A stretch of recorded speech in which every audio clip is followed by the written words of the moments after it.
अब बैठा जाती है कि यही करे सती है। अब वो रानी की माँ यही आके डाला और रानी को कहते जाओ कैसे भी कर करना लेकर हमें मिला दो। फिर तो यही आके डाला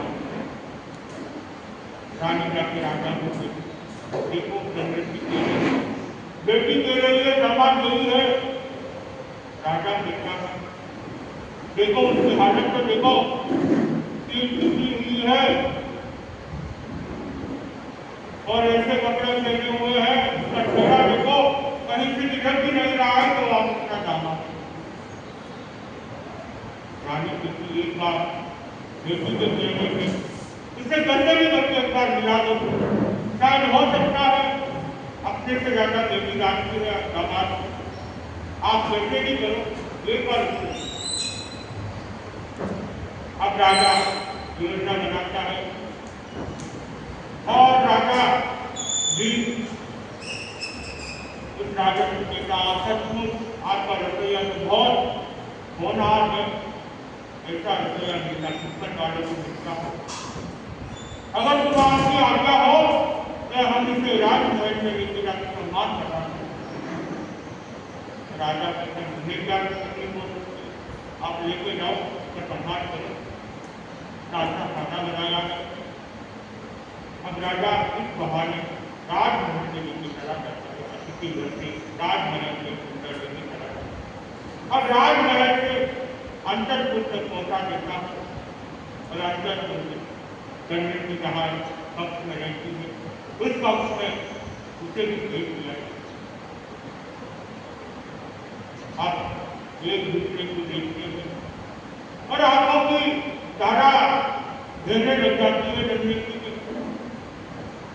और रणनीति के प्राणनाथ कहाँ गए थे मुझे आपके जंगल में छोड़ के, एक रात में ही आप मुझे छोड़ के चले गए। आपने मेरे बारे में सोचा नहीं कि मेरा क्या होगा, आपने मुझसे विश्वास नहीं था कि मैं आपका साथ नहीं निभाती, इतना ही अपना प्रयास था कि आप मुझे छोड़ के चले। मैंने कैसे दिन निकाला उस जंगल में, आपने उसके बारे में कभी सोचा है? ऐसा क्यों किया? ऐसी कौन सी गलती हो गई? क्या मेरे पे विश्वास नहीं था? क्या मैं आपका साथ नहीं निभाती? अगर मुझे क्लियर जाना होता तो मैं राजमहल से भी जा सकती और आज मुझे राजमहल में रहना होता तो मैं वहीं रह जाती, मैं आपके साथ जंगल में नहीं आता। अगर मुझे एक सौ आराम में रहना होता, राज्यों के साथ रहना होता और राजमहल में लोग घूमने होते तो मैं जंगल के लिए आपके साथ आपने नहीं करते। लेकिन आपने मेरे बारे में एक बार भी नहीं सोचा, इतना बड़ा जंगल, अनजाना जंगल और इस जंगल में एक खतरनाक जानवर, मेरा क्या हाल होगा? आप आंसू रोते रोते आप अपने असली रूप में आ जाओ, मैं आपने इस रूप में देखा नहीं था। रोते रोते पेड़ों में पड़ जाता। राजा देखा, राजा ने अपने आप को आना ही पड़ेगा क्योंकि रणनीति ने मुझे पहचान किया। अब मेरे पास कोई बहाना नहीं है बनाने। वो अपनी एक शैली से एक कुंडल और एक श्रीफल निकालता और जैसे ही अपने इष्ट देव की याद करता है और उस कुंडल से आभूषण निकलते हैं और श्रीफल के वस्त्र निकलते हैं जो वो धारण करते हैं। जैसे ही धारण कर लेता है वो अपने असली रूप में आ जाता है, उसकी बीमारी ठीक हो जाती है, उसकी बिक्री हुई पीछे की कमर से पूरी ठीक हो जाती है और राजा दोनों के आंखों में आंसू उठे थे। दोनों कुछ बोले नहीं, बोले आंखों ही आंखों में बातें करने। ये सब बाहर सहेलियां देख रही थी, सहेलियां सुन रही थी बातें, ये दृश्य सब बाहर से देख रही थी। अब वो करने लगी, इसका क्या गुनाह हो गया है या आप मुझे अकेले छोड़ते। राजा कहता है कि तुम्हारे प्रति पूर्ण विश्वास था, लेकिन जब पहले दिन हम घर में आए थे, तुम्हारे कोमल पैरों में छाले पड़ गए, खून आने लग गया, तुम्हारी थकान देखी तो मैंने सोचा इतना लंबा रास्ता, 12 साल का बलिदान कैसे निकालूं अंदर को। मैं तुम्हें कोई कष्ट देना नहीं चाहता था, इसलिए मैंने तुम्हें जंगल में छोड़ दिया। और जाते जाते तुम क्या सोचती हो कि मैं ऐसे ही चला गया? बार बार मेरा दिल तुम्हारी तरफ आगे तुम्हें याद रही थी, तुम कितने आराम से, कितने बेचैनी से सो रही, जैसे कोई राजमहल में सो रही हो, मखमल के बिस्तर पे सो रही हो, इतने आराम से तुम जंगल में भी सो रही थी। तो तुम्हें देख देख के मैं निहार था, इतने में डरने कि जब तुम मेरे साथ हो तो राजमहल का और जंगल का मेरे लिए तो सब एक समान है। इसलिए मैं बेचैनी होकर आराम से सो रही हूँ, मुझे किसी बात की चिंता नहीं। लेकिन मुझे क्या मालूम आप ऐसे छोड़ के चले जाओगे। मैंने सोचा कि तुम मुझे सुबह नहीं पाओगी तो तुम या तो ससुराल चली जाओगी या पियर चली जाओगी, इसीलिए मैं तुम्हें छोड़ के मुझे पता नहीं था कि तुम भी 12 साल तक वन में घूमती रहोगी। ये मुझे अंदाजा ही है। आप इसमें सोच ही कैसे लिया कि मैं आज के बिना राजमहल में चली जाऊंगी, रानी बनते रहूंगी और ससुराल में किसके भरोसे रहो? जब आप भी नहीं हो तो मैं किसके भरोसे राजमहल? वो राजमहल क्या काम था मेरे लिए? और रही पियर की बात, तो पियर अभी बढ़ती क्या बोलती क्या बात है कि तुम्हारे मेहमान को छोड़ के चले गए, ऐसा बोलती क्या अच्छा लगता? पियर ने तो 2 दिन 4 दिन 15 दिन से ज्यादा अच्छा नहीं लगता। ये सोच के मैंने जंगल का ही रास्ता ढूंढ लिया। मैंने बादशाह ठान ली थी जब तक आप नहीं मिलोगे ना तो मैं ससुराल जाऊंगी ना तो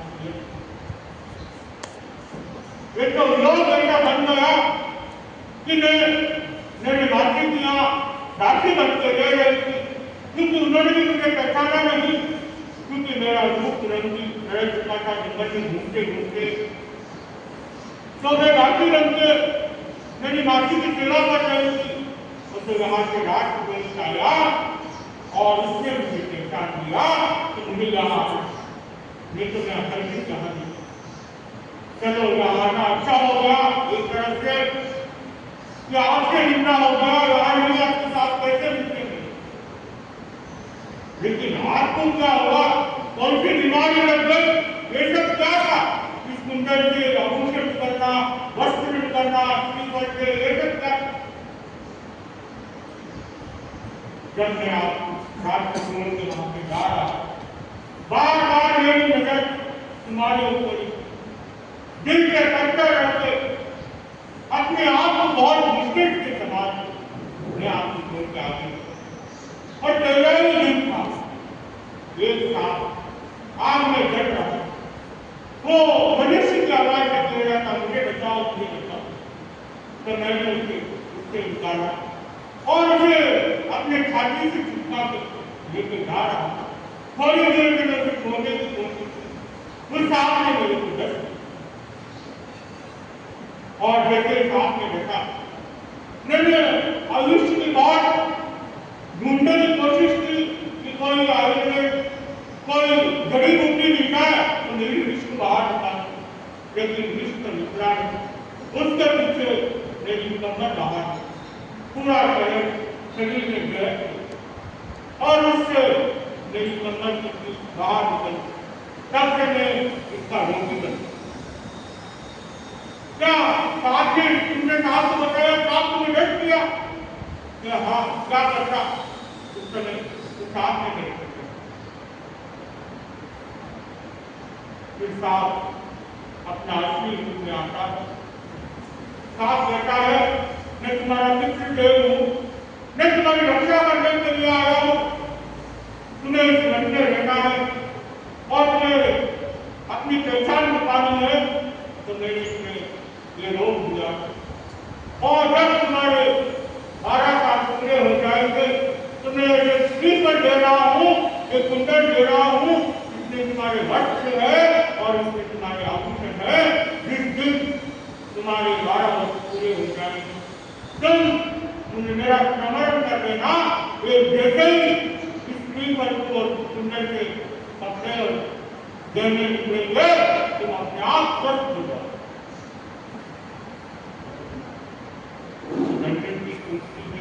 क्या बात कर रहे, चित्र देव ने आपको ये सब रास्ता बताया, तो कहता हाँ हाँ चित्र देव ने मुझे ये सब रास्ता बताया और उन्होंने ही साफ और कोई नहीं कहा चित्र देव जो मेरी रक्षा करने के लिए आए और कहा जब तुम 12 वर्ष पूरे हो जाए अपने राज्य में चले जाए, मिट करके अपना राज्य जीत लेगा, उसमें वापस मिल जाए।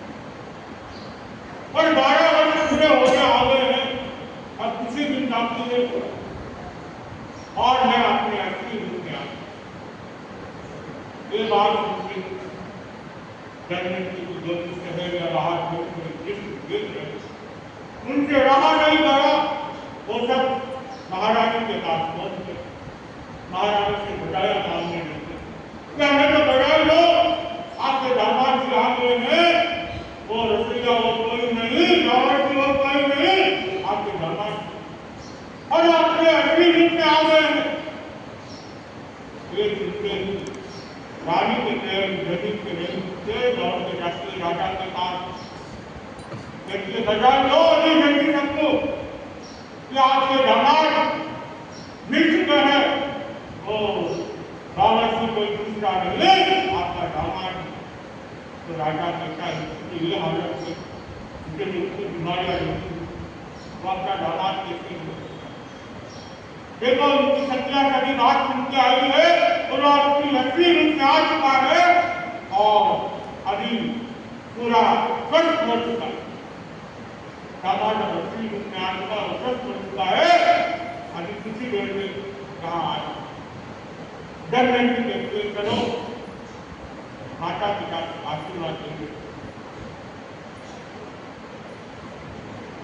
इधर घर देखा मेरे तुम्हें कितना तो देखना पड़ा होगा, कैसे कैसी रातें निकाली होगी तुमने इस जंगल में, कैसे कैसे भयंकर जानवरों से तुम्हें लड़ना पड़ा होगा, कैसे कैसे डाकुओं से लड़ना पड़ा होगा, मैं तो कल्पना भी नहीं।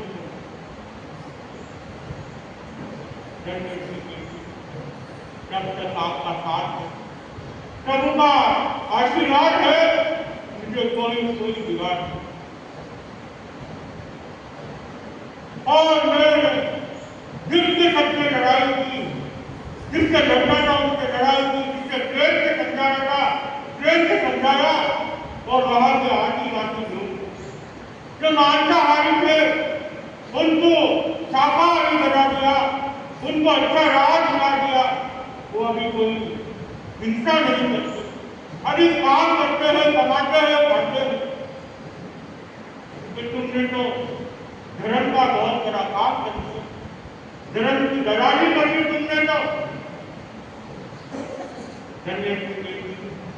हमने जब तक 8 महीने घूमती, 4 महीने एक जगह रहते, चतुर्मास करती, वहां से जो भी आता उसको उपदेश देती, उसको समझाती, उसे धर्म के बारे में समझाती और उससे क्या तपस्या करवाती और अपना भी बलिदान करके अपना भी ज्ञान संचय करती और साथ में उनको भी करती।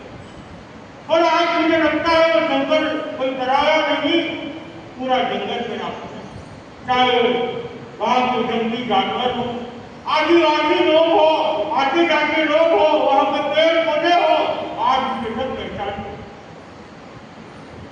राजा धन के कारण उनको धन्य हो गए। मैं आबादा को छोड़ के चला गया। मैंने एक दिन की तुम्हारी कष्ट देखते हुए हार गया था, सोचा तुमने कितना दुख देखना पड़ेगा इस जंगल में, क्योंकि तुमने मेरे से ज्यादा दुख देखा।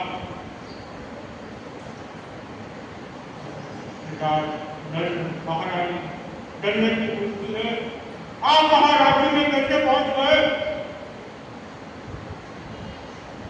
राजा कहता है कि मैं भी जब ये रोग हो गया तो मुझे विश्वास हो गया कि अब मुझे कोई नहीं पहचानेगा, और मैं भी करते करते उस राज्य में पहुंच गया। अब मुझे अगर बेटा तुम्हें विद्या में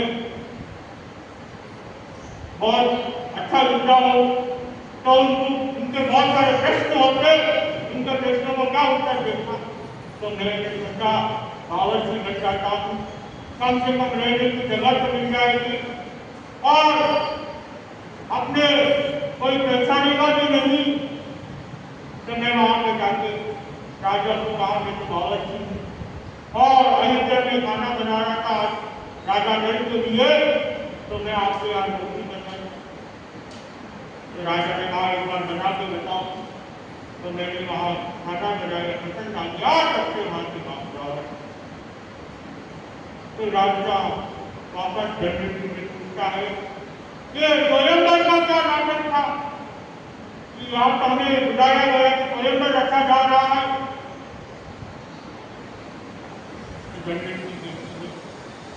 अगर हम ऐसा नहीं देते तो आप यहाँ तक पहुंच नहीं पाते।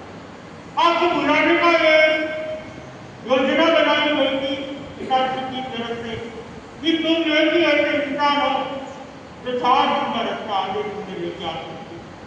ये विद्या आप ही जानते हो, कोई नहीं जानता, और मुझे विश्वास का करो वो आप ही हो, आप यहाँ पहुंच जाओ। राजा कहता है महाराजा कितना नाराज हुआ होगा कि आपने स्वयंवर का बेटे बुलाया, तो सपना देख रहा है आप कि मैं आपसे शादी करूंगा, ऐसे सपने देख रहा है राजा। यहाँ आए कि ना तो स्वयंवर की कोई तैयारी, ना तो यहाँ तक कोई चर्चा, ना कोई बात ही चल रही है, कुछ नहीं चल रहा। ये बात अभी पिता की बात राजा को बता दें। एक बार हम लोग माता पिता को मिलते और वो दोनों कब से बाहर निकलते इतने में राजा और रानी वहां पहुंच गए। दोनों पैरों में गिर गए, आशीर्वाद दिया और दामाद को गले से लगाते और राजा सबको बजाया बांटता, आज मुझे मेरा दामाद मिले, आज मुझे मेरा दामाद मिले।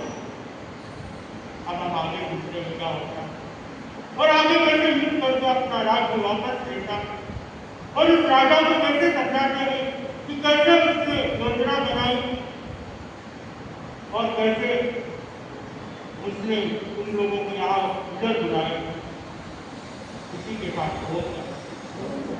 और एक बात सास में हमारा बंधन आके चाहिए, सारा बातें बनती रहती है, तो अगर आप लोगों को नहीं होता मंथन करने में आनंद करना, आपको बातें करना तो मेरे से बता दो, हम कमरे में आनंद करके आ जाएंगे।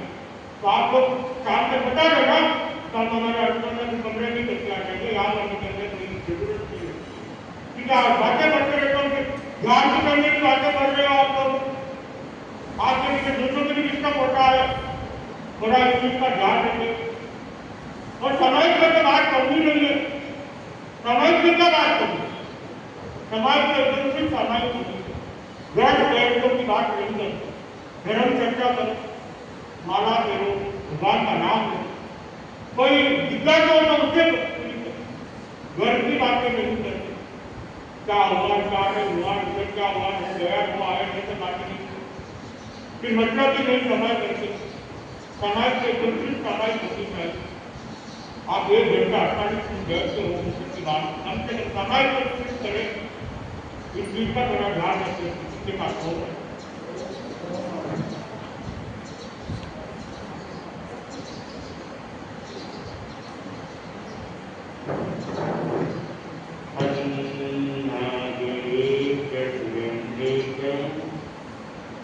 कौशिके पाद संस्कृति निर्विशेष मनस्काय श्री वीरस्वामिने नमः।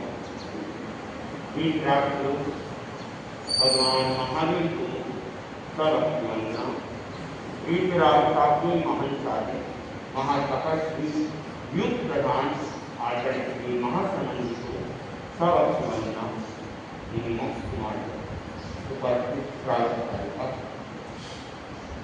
उत्तराखंड प्रकार 29वां अध्याय सम्यक पराक्रम भगवान से जिज्ञासा की जा रही है। काल परिदेवनाय नम हंते धीरे किम जननी कि भगवान काल प्रतिलेखना से जीव को क्या प्राप्त होता है। समाधान की भाषा में भगवान फरमा रहे हैं काल परिदेवनाय नम नानावर्ण नित्यम कम्मम हरेई। काल प्रतिलेखना से ही ज्ञानावन्य कर्म को खेल करने का 8 प्रकार के कार्य हैं और कर्मों को काटने के अपने अपने साधन हैं। तो ज्ञानावन्य कर्म काटने का एक साधन है काल प्रतिलेखन। और भी बहुत सारे साधन हैं, उसमें एक साधन है काल का प्रतिलेखन, समय का प्रतिलेखन करना, उसको पहचानना और उसका सदुपयोग करना। प्राचीन समय में समय को जानना बड़ा कठिन होता था। आजकल तो समय को जानना बहुत आसान हो गया। एक छोटा बच्चा भी समय को जान लेता है, समय का पहचान कर लेता है कितने बजे है। कई कई हाथों के अंदर घड़ियाँ मिलती है। कुछ वर्षों पहले तो अधिकतम हाथों में घड़ियाँ मिल जाती थी और किसी संस्कृत कवि ने उसके लिए एक नीति वाक्य कह दे। संस्कृत के अंदर कहा गया समय ज्ञापकम यंत्र नव्यानाम हस्तभूषणम कि समय के बताने वाला ये यंत्र आजकल नौजवानों के हाथों का क्या बन गया है, आभूषण बन गया है। अब धीरे धीरे वैसे कम होता जा रहा है क्योंकि आजकल दूसरा डिब्बा आ गया और उस डिब्बे के अंदर बहुत सारी चीज़ें भरी हुई है, इसलिए घड़ी की भी ज़रूरत नहीं रहती है। मोबाइल के अंदर ही घड़ी भी है, दिशा सूचक यंत्र भी है, पेडोमीटर भी है, फ़ोन करने की सुविधा भी है, टीवी देखने की सुविधा भी है। एक के अंदर अनेक चीज़ें आ गई है, इसलिए आजकल घड़ियाँ भी कम होती जा रही है। लेकिन फिर भी अभी तक हाथों में सुशोभित है और घड़ियाँ भी पहले तो 100, 200, 500 रुपये वाली घड़ी से ही काम चल जाता था। लेकिन आजकल जो बच्चे वगैरह घड़ियाँ पहनते हैं पूछते हैं तो 40,000 में, 50,000 में, लाख रुपए की कोई सीमा ही नहीं। घड़ी पहनना अच्छी बात है, लेकिन वो अच्छा तब होता है कि उसका उपयोग समय को जानने में और समय के साथ क्या काम करना है उसमें हो, तब तो वह सार्थक है। घड़ी रखे और घड़ी के हिसाब से चले नहीं तो फिर उस घड़ी का कोई मूल्यवत्ता नहीं रहेगा। घड़ी केवल आभूषण नहीं बने, शोभा का अंग नहीं बने, बल्कि वह हमारे दिनचर्या का अंग बने। हम अपनी दिनचर्या को घड़ी के साथ चलाएं, तब तो घड़ी पहनना अत्यंत उपयोगी है और जानना भी उपयोगी है। केवल जानते तो है, लेकिन उसका उपयोग नहीं होता है, तो फिर जानना न जानना बराबर है। प्राचीन समय में समय को जानना बहुत कठिन काम था। घड़ियाँ इतनी नहीं थी, बहुत कम घड़ियाँ होती थी, वह भी हर जगह उपलब्ध नहीं होती थी। पुराने भाई बहन, ज़्यादातर तो बहनों को ही कह दे, सामायिक करती थी, सामायिक। तो सामायिक के लिए एक स्पेशल घड़ी आती थी। कौन सी घड़ी? रेत वाली घड़ी। रेत भरी हुई होती थी और वो एक एक कण नीचे गिरता रहता था और वो उतनी रेत भरी जाती थी कि वो गिरते गिरते गिरते 48 मिनट होते होते वह खाली हो जाती थी। फिर उसको ही वापस दूसरी सामायिक करनी होती थी, उसको घुमा देते थे। तो सामायिक में समय को जानना, 48 मिनट कब होंगे, तो वह बड़ी घड़ी, कांच की घड़ी, रेत उसमें भरी हुई रहती थी। आजकल तो वो दिखने में बहुत कम मिलती है। कुछ पुराने घरों में, पुरानी बहनों के पास में हो जाए वो बात अलग है, या अनेक व्यक्ति पुराने वस्तुओं का कलेक्शन रखते हैं, उनके वहाँ फिर भी वो देखने को मिल जाती है। वो पीछे कह रही मेरे घर पे पड़ी है, मेरे तो देखने का काम पड़ा हुआ है। और अभी भी कई बार कहीं जाते हैं तो 100 पीस में उपयोग तो नहीं होता है, लेकिन वो 100 पीस में पड़ी हुई दिख जाती है। ताकि आजकल नई घड़ियाँ तो वैसी संभवतया बनती ही नहीं है। पुराने जो कलेक्शन वाले हैं वहाँ जरूर मिल जाते हैं। जसौल के अंदर एक भाई है, उसको बड़ा शौक है, पुरानी चीज़ें इकट्ठे करने के शौक है। और एक बड़ा सा मकान, संभवतया इस हॉल का लगभग इतना बड़ा मकान उसने सामानों से भर रखा है। पुरानी घड़ियाँ, छोटी छोटी साइकिलें, बड़ी साइकिलें, और भी न जाने पुरानी तरह अलग अलग तरह की लालटेनें, अलग अलग तरह की घड़ियाँ, छोटी बड़ी कई तरह की घड़ियाँ, और भी बहुत सारी सामग्री। शायद अगर उसको देखा जाए, 1-2 करोड़ का माल उस मकान के अंदर भरा हुआ होगा। पुराने सिक्के वगैरह भी, 1-2 करोड़ तो मैं कह रहा हूँ, ज़्यादा भी हो सकता है।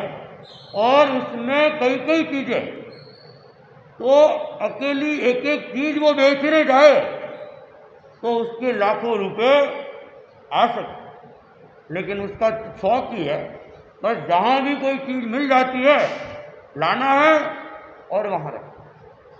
पूरा एक बड़ा सा मकान को उसने केवल उसके लिए ही रोक के रखा हुआ है।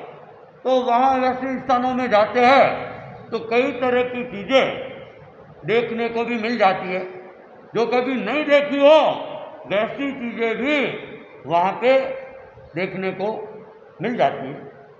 तो पुराने समय में घड़ियाँ बहुत कम होती थी, नहीं होती ऐसा तो नहीं कह सकता हूँ, लेकिन हमारे धर्म संघ में, साधु संस्था के पास में कालूगणी के युग तक शायद घड़ी रखने का कोई प्रावधान नहीं था। चाबी वाली घड़ी भी शायद मेरे ख्याल से कालूगणी के युग में रही हो, ऐसा कोई उल्लेख नहीं आता है। और कालूगणी, अष्टमाचार्य परम पूज्य कालूगणी को जब समय को जानना होता था तो उस समय एक मुनि नियुक्त थे, पता है नाम?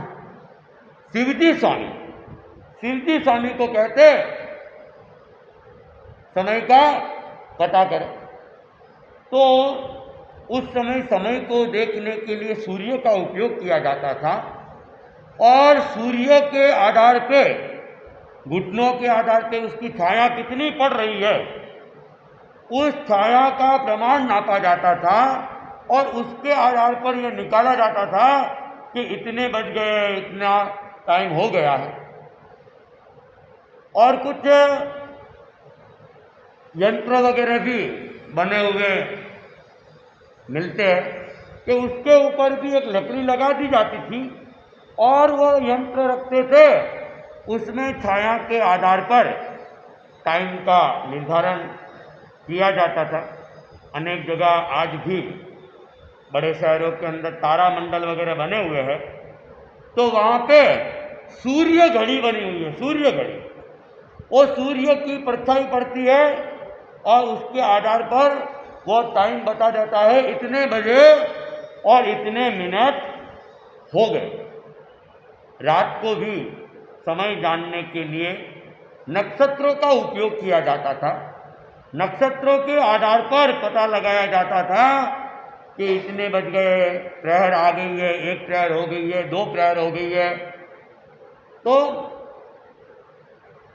ये सब जानने वाले मुनि बहुत कम होते थे और वे मुनि जो समय को जानने वाले होते थे वे विशिष्ट मुनि कहलाते थे।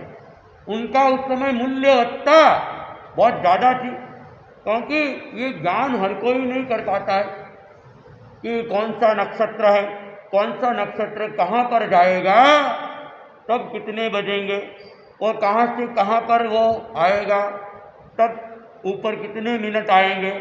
ये सारा निर्धारण करना सामान्य बात नहीं होती थी और ये भी एक बहुत बड़ी सेवा होती थी, समय को बताना।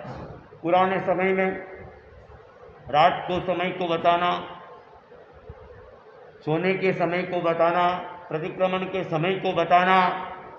तो जो नियुक्त मुनि होते थे वे लोग इसे बताते थे और उन मुनियों का उस समय विशेष सम्मान भी होता था। आज भी तेरापन धर्म संघ में, हालांकि अब तो सब जानते हैं, प्राय सबके पास में घड़ियाँ रहती है, बहुत कम कोई साधु होंगे कि जिनके पास में घड़ी नहीं हो, लेकिन फिर भी गुरुकुलवास के अंदर आज भी परंपरा है समय की सूचना देना। प्रतिलेखन का समय आ गया है, दिन की प्रतिलेखना का शब्द होता है, सवेरे की प्रतिलेखना का शब्द होता है, सूर्यास्त से पहले 3 बार शब्द होते हैं, त्याग होने वाले हैं, त्याग हो रहे हैं, त्याग हो गए हैं।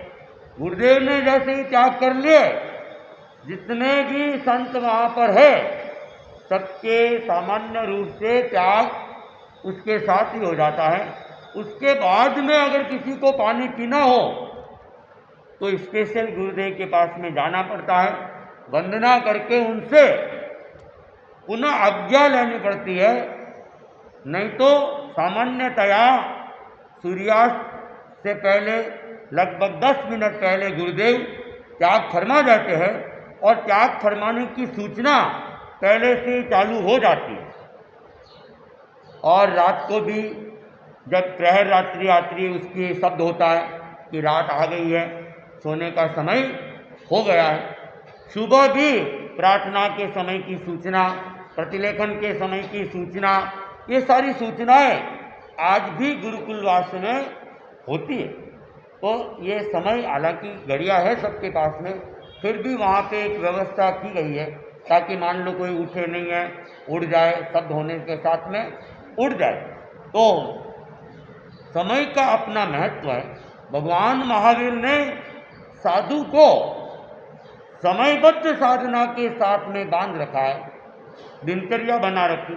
और प्राचीन काल के अंदर तो गोचरी प्राय एक टाइम ही होती थी, गोचरी अधिकतर एक टाइम ही होती थी। और प्राचीन काल में साधु का जंगलों में रहते थे, जंगलों से नगर में आते थे। तो प्राचीन समय की दिनचर्या ऐसी आती है कि पहला प्रहर स्वाध्याय के लिए नियुक्त था, दूसरा प्रहर ध्यान के लिए नियुक्त था। तीसरे प्रहर में गोचरी होती थी, चौथे प्रहर में फिर स्वाध्याय, पांचवा रात का जो पहला प्रहर है, पांचवें प्रहर के अंदर स्वाध्याय, छठे में उसके ऊपर चिंतन, अर्थ का चिंतन, और सातवें प्रहर में सोना, और आठवें में फिर स्वाध्याय। तो कुल मिलाकर 8 प्रहर में से 2 प्रहर, मात्र 2 प्रहर शरीर के लिए थे। दिन का तीसरा प्रहर भिक्षा और आहार के लिए, और रात का तीसरा प्रहर सोने के लिए। उसके अलावा स्वाध्याय, ध्यान और उसके अर्थ चिंतन के लिए नियुक्त किया हुआ था। तो और भगवान ने जगह जगह समय की महत्ता का महत्व बताया। गौतम स्वामी के माध्यम से तो कई बार संयम गोयम मापमाए की बात कह दी। उसके अलावा भी भिक्षु को बार बार कहते हैं काले कालम समाये, जो हमारा समय है उस समय पे हमारा काम होना चाहिए। तो जो समय के हिसाब से चलता है, समय उसे बहुत मिलता है, समय की कोई कमी नहीं रहती। लेकिन जो व्यक्ति समय का महत्व नहीं जानता है और अस्त व्यस्त ढंग से चलता रहता है, उसके पास में समय की लगभग कमी रहती है, लगभग कमी रहती है, क्योंकि दिनचर्या व्यवस्थित नहीं है, तो समय बेकार में जाता रहे। इसलिए अगर समय का सदुपयोग करे तो समय हमारे कल्याण का कारण होगा। और भगवान ने कहा द्रव्य क्षेत्र काल भाव, समय का भी उसमें एक उल्लेख है। द्रव्य क्षेत्र काल और भाव, काल का अपना महत्व है। पता नहीं कौन सा काल, कौन सा समय ऐसा आ जाए जो हमें चोट पहुंचा दे और हमारा कल्याण कर। एक एक समय की बात होती है कि एक एक समय ऐसा होता है कि चोट लग जाती है, जागृति आ जाती है। पुराने कई प्रसंग आते हैं, उनमें एक प्रसंग आता है धनजी का, नाम सुना होगा। धन्ना शालिभद्र का नाम तो धर्म संघ में जैन शासन के अंदर काफी प्रसिद्ध नाम रहे हैं। धन्ना एक बार स्नान कर रहा था और कहते हैं उनकी 8 पत्नियां थी, ऐसा उल्लेख आता है। और उनमें एक पत्नी थी सुभद्रा, जो कि शालिभद्र जी की बहन थी और स्नान करवा रही थी, ठंडे पानी से स्नान करवा रही थी। लेकिन स्नान कराते कराते उसका ध्यान अपने पियर गया हुआ था, अपने भाई को याद कर रही थी। उसका भाई उस समय वैरागी बन गया था, दीक्षा की बात कर रहा था, और वह रोज अपनी एक एक पत्नी, 32 पत्नियां उसके थी, और एक एक पत्नी को समझाकर उससे दीक्षा की आज्ञा लेता जा रहा था। तो ये बात सुभद्रा को याद आई कि मेरा भाई अब बहुत जल्दी इस संसार को छोड़ के संन्यास के मार्ग पर चला जाएगा। और मोह का उदय भाव था। जब मोह का उदय होता है तो कोई दीक्षा लेता है तो दुख होता है, और अगर मोह कर्म का सक्षम हो, समझदार व्यक्ति हो, विवेकवान व्यक्ति हो, तो सोचता है आत्मकल्याण के मार्ग पर जा रहा है, इन भोगों में फंसने वाला तो पता नहीं कितने कितने कर्मों को भोगेगा, नरक में भी जाएगा। लेकिन जो संन्यास के मार्ग पर चल जाएगा तो अपने भवों को कम कर लेगा, सदगति में चला जाएगा, मोक्ष में चला जाएगा। चिंतन का अपना अपना कौन होता है। तो वह सुभद्रा अपने भाई के मोह में चिंतित थी और उसके आंखों से आंसू गिर रहे थे, और वो आंसू कुछ धन्ना धनजी के पीठ के ऊपर आंसू आंख से निकलते हैं, गर्म होता है। वो गर्म आंसू ठंडे पानी से स्नान हो रही थी, फिर ये गर्म कहाँ से आ गया? अगर गर्म पानी से स्नान होता तो पता ही नहीं चलता। तो उसने देखा कि गर्म पानी कहाँ से आ गया। वो ऊपर देखता है तो क्या देख रहा है? उसकी पत्नी सुभद्रा रो रही है, आंखों से आंसू टपक रहे हैं।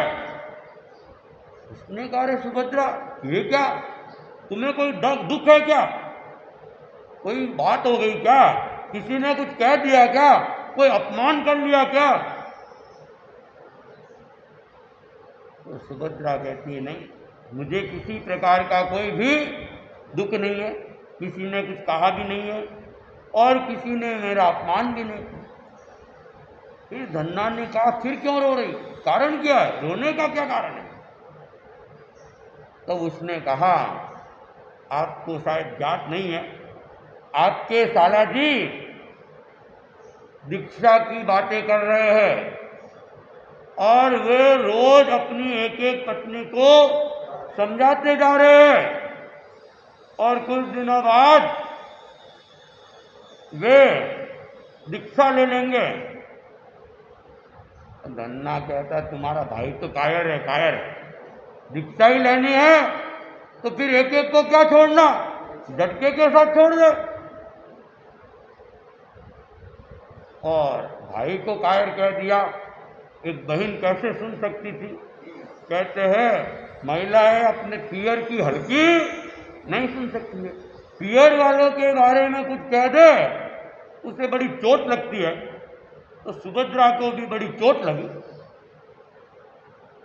कि मेरे भाई को कायर कह दिया। अरे वो तो कम से कम समझा के दीक्षा की बात तो कर रहा है और उसको ये।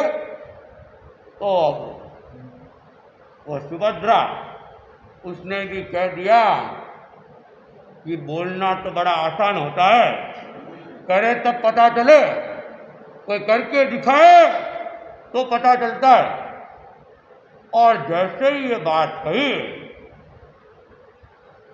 कहते हैं धन्ना जी के तो जैसे दुखती नब्ज के ऊपर चोट पहुंचा दी हो। और धन्ना जी तत्काल खड़े हो जाते और कहते हैं, आज से तुम मेरी बहन, मैं तुम्हारा भाई और जा रहा हूं मैं दीक्षा के लिए। एक झटके के साथ जा रहा हूं। और ये कहते ही सुभद्रा तो एकदम, और उसने कहा, मैंने तो ऐसे ही कह दिया, मजाक में कह दिया कि अब कुछ नहीं है, जो कह दिया मैं उसे करके दिखाऊंगा। और तत्काल कहते हैं वो वहां से रवाना हो जाते हैं। और रवाना होके कहाँ जाते हैं? पहले तो ससुराल, और अपने साला जी को, अरे दीक्षा ही लेना है तो क्यों देरी कर रहा है, चलो। ये क्या एक एक को समझाने की बातें कर रहे हैं। और कहते हैं साली भद्र जी को भी साथ में ले लिया। साला बहनों ने एक साथ ही दीक्षा को अंगीकार भी। तो कहते हैं समय, पता नहीं कौन सा समय व्यक्ति की जागृति का कारण बन जाता है, कौन सा समय ऐसा है कि व्यक्ति का कल्याण कर दे। इसलिए समय का अगर हम सदुपयोग करेंगे तब तो हमें सत्परिणाम मिल जाते हैं, और समय का उपयोग नहीं करते हैं तो कहते हैं अवसर हाथ में आते हैं लेकिन चले जाते। और कहावतें बहुत सारी पड़ी हुई है, अवसर रा बाया मोती निकले। क्या अगर समय पे बोया जाता है तो वो मोती भी बन जाता है। बहुत सारी घटनाएं भी जुड़ी हुई है, बहुत सारी कहानियां भी उसके साथ में जुड़ी हुई है, लेकिन समय की अपनी सीमा है। तो हम समय के महत्व को पहचाने। और हमारा मनुष्य जीवन ये तो एक छोटा सा जीवन है, बहुत बड़ा जीवन नहीं है। अगर हम दूसरे जीवन को देखें या हमारे जो पहले के युग के मनुष्य को देखे, उनके सामने तो हमारा आयु एक 100 साल का कुछ भी नहीं। 100 साल भी किसी किसी को नसीब होते हैं।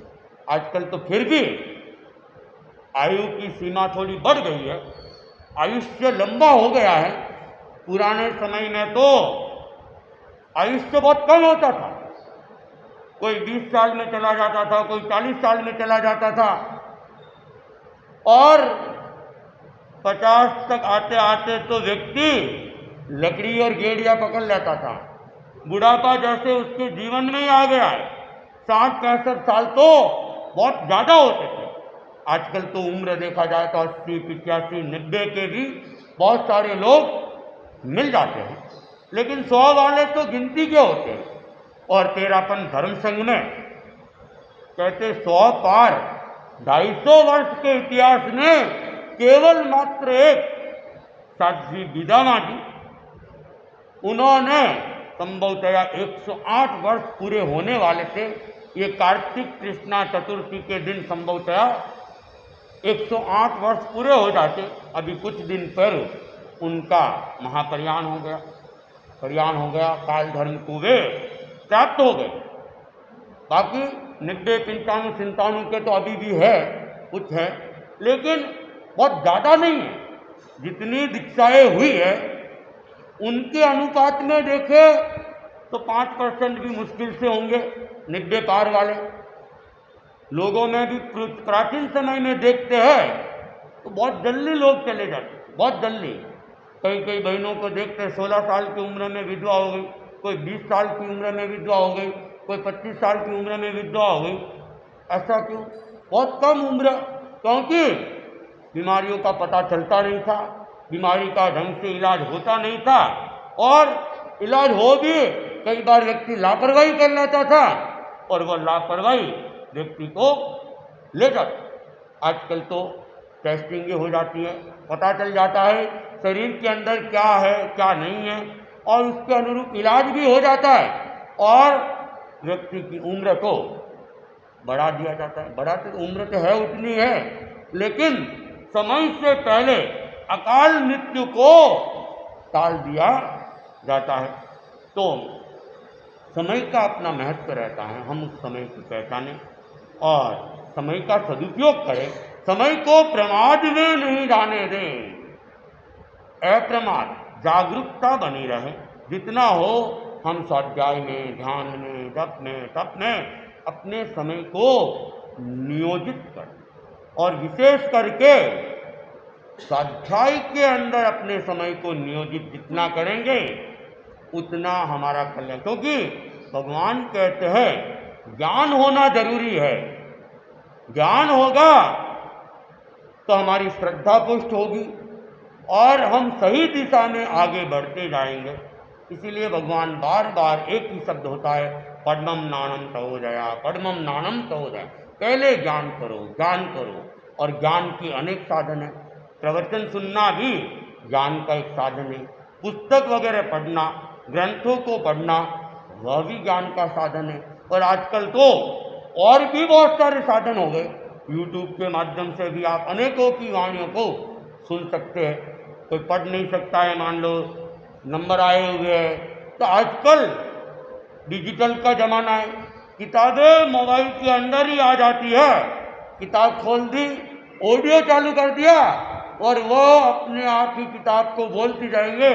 आपको पढ़ने की ज़रूरत नहीं है, आप उसको किताब को भी सुन सकते हो। पहले तो किताब को केवल पढ़ सकते थे, लेकिन अब किताब को पढ़ भी सकते हैं और किताब को सुन भी सकते हैं। तो और भी बहुत सारे माध्यम हैं। तो हम ज़्यादातर समय को ज्ञान अर्जन करने में, ज़्यादातर समय को स्वाध्याय में लगाने का प्रयास करें। ओम अरहम। और जैसा कि अभी सहज ही एक प्रसंग चल गया बिदामा जी का, तो कुछ दिन पूर्व उनका कालधन को वे प्राप्त हो गए। और अपने धर्म संघ की परंपरा रही है कि चारित्र आत्मा जब काल धर्म को प्राप्त हो जाते हैं तो उनकी स्मृति के रूप में 4 लोग 10 का ध्यान करते हैं। तो साथ जी गीता माँ जी, जैसा कि मैंने बताया, तेरापन धर्म संघ में अभी दीक्षा पर्याय की दृष्टि से भी सबसे बड़ी साध्वी थी और उम्र के लिहाज से भी वे सबसे बड़ी साध्वी थी और एकमात्र साध्वी थी जिन्होंने 100 वर्ष को पार करके आगे निकल गई। 107 वर्ष तो पूरे हो गए थे, 108वां चल रहा था और वह भी 2 महीने बाद में पूरे होने वाले थे, लेकिन जितना उनका योग था, आयुष्य था, वो आयुष्य उनका पूरा हो गया। और ऐसा कहा जाता है, माना जाता है कि जो धर्म संघ में दीक्षित होता है और दीक्षित होकर धर्म संघ में अपनी साधना करते हुए संयम पर्याय को पूरा कर लेता है, वो अपनी मूल्यवत्ता को बढ़ा देता है। और कहते हैं साधु लाख का होता है और स्वर्गवासी साधु 1.25 लाख का होता है। तो उन्होंने अपने मूल्य को बढ़ा दिया। साध्वी गीता माँ जी राजस्थान के मेवाड़ क्षेत्र की थी। मेरे ख्याल से संभवतया वे विवाहित थी और बाद में उन्होंने, विवाह के बाद में उन्होंने दीक्षा ली थी और संभवतया रायपुर के पास में, मेवाड़ का रायपुर, छत्तीसगढ़ वाला रायपुर नहीं, मेवाड़ के रायपुर के पास में, करेड़ा रायपुर के पास में गांव है सरेवड़ी, उस सरेवड़ी गांव के वे संभवतया, या तो उनका ससुराल वहाँ था या पियर वहाँ था, सरेवड़ी के वे थे, इतनी मेरी जानकारी में है। तो उन्होंने संयम पर्याय का पालन किया और इस उम्र में भी कहते हैं बड़े स्वावलंबी थे, आलसी नहीं थे। काम करते करते लास्ट तक भी कहते हैं वे अपना सारा काम खुद करते थे, दूसरों से निर्जरा कम करवाते थे। अपने निर्जरा अपने पास में, अपना शायद ये वस्त्र प्रक्षालन, कपड़ों को धोने का काम भी खुद करते थे। आहार करते थे तो पात्री को झोली वगैरह कराने में भी अपना पूरा सहयोग देते थे और भी साधु साधियों के भी काम में अपना सहयोग देते थे। तो 100 पार होने के बावजूद भी श्रम निष्ठा की भावना थी, स्वावलंबिता की भावना थी और जागरूकता के साथ में वे स्वाध्याय जप में लगे रहते थे। तो ऐसी साध्वी का चला जाना वैसे तो धर्म संघ के लिए एक तरह से सती है, लेकिन फिर भी उन्होंने अपनी आत्मा का कल्याण किया और संयम जीवन को परिपूर्ण किया। ये महत्वपूर्ण बात है। तो हम उनकी स्मृति के अंदर 4 लोग इसका ध्यान कर लेते हैं।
आज छठ है, उपवास की बारी। जितेंद्र जी बांठिया, पवन जी महनो। कल का उपवास सातम कांताबाई सेन, अभिषेक लूनिया। एकासन की बारी, आज का एकासन मानसी सोलंकी, कल तारा गोलेचा, दसराज गोलेचा। और आज 30 तारीख, आज का जाप भरत जैन। और कल 31 तारीख, कल का जाप रहेगा भावना साजे। उसके बाद 2 तारीख तक मेरे पास में नाम है, उसके बाद जाप के नाम और है नहीं, तो महिला मंडल आगे के नामों को लिख के देने का प्रयास। 2 तारीख तक है, 1 और 2 तारीख तो है। आज का 1 दिवसीय त्याग, नींबू की शिकंजी पीने का त्याग है। सुनने उपवास के त्याग, उपवास का प्रत्याख्यान है कोई? देवगुरु धर्म की साक्षी सू, कल सवेरे सूर्योदय तक तीनों आहार के त्याग है, रात को चारों आहार के त्याग है, कच्चा पानी पीने के त्याग है। एकासन का प्रत्याख्यान सुने मंगल पाठ। चत्तारी मंगलम, अरहंता मंगलम, सिद्धा मंगलम, साहू मंगलम, केवली पन्नतो धम्मो मंगलम। चत्तारी लघुत्तमा, अरहंता लघुत्तमा, सिद्धा लघुत्तमा, साहू लघुत्तमा, केवली पन्नतो धम्मो लघुत्तमो। चत्तारी शरणम पवज्जामि, अरहंती शरणम पवज्जामि, सिद्धि शरणम पवज्जामि, साहू शरणम पवज्जामि, केवली पन्नतम धम्मम शरणम पवज्जामि। विघ्न हरण मंगल करण स्वाम भिक्षुनो नाम, गुण ओलक समरण के हरे अचिंत्या।